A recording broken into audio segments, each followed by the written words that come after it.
આ વર્ષે સૌરાષ્ટ્રની અંદર વરસાદે જળબંબાકાર કરી મૂક્યું હતું। તેવામાં દ્વારકાની અંદર પણ ભારે વરસાદ પડ્યો હતો। આ વરસાદની અંદર અનેક અકસ્માતો સર્જાતા હોય છે, ત્યારે ફરી એકવાર આવો જ એક અકસ્માત દ્વારકા જિલ્લામાંથી સામે આવ્યો છે કે જ્યાં 15 જેટલા મજૂરો ભરેલી એક છકડો રિક્ષા પાણીમાં ખાબકી છે। શું સમગ્ર વિગત છે, શું સમગ્ર ઘટના છે તે જોઈશું આ વિડીયોમાં। વૈષ્ણવજન તો તેને કહીએ જે પીડ પરાઈ જાનાને રે।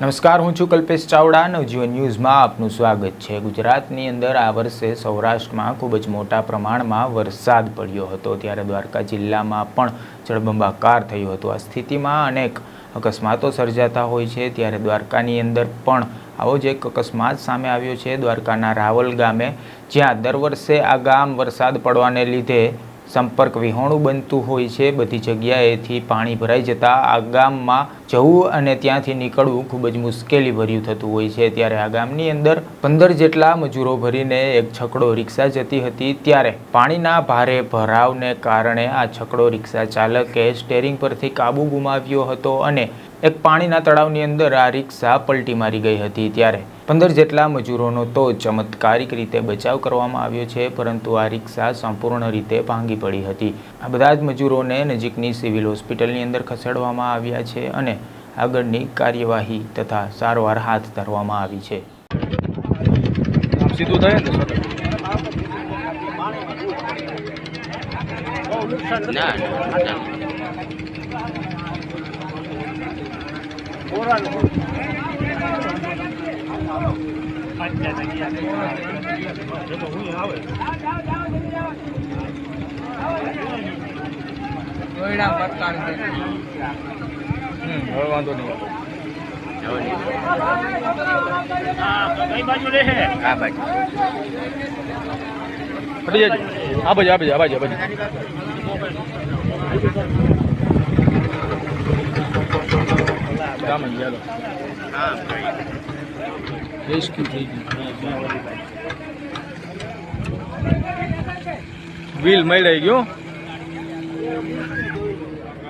હાલ તો આ ઘટનામાં જાનહાનિ ટળી છે, પરંતુ ફરીવાર પણ આવી ઘટના કોઈ સામે ન આવે તે માટે તંત્રએ આ ગામની અંદર પગલાં લેવા જોઈએ અને થતી કાર્યવાહી કરવી જોઈએ, જેને લઈને આ ગામ જે સંપર્ક વિહોણું બનતું હોય છે દર વર્ષે, તે સંપર્ક વિહોણું ના બને અને લોકો રસ્તા ઉપર આસાનીથી ચોમાસાની અંદર પણ કોઈ મુશ્કેલી વગર ચાલી શકે તે માટે કાર્ય હાથ ધરવું જોઈએ। હાલ સુધી બસ એટલું જ। આ પ્રકારના સમાચાર અને અહેવાલો તમને પસંદ આવતા હોય તો નવજીવન ન્યૂઝની ચેનલને લાઇક, શેર અને ખાસ તો સબસ્ક્રાઇબ કરવાનું ભૂલશો નહીં। નમસ્કાર।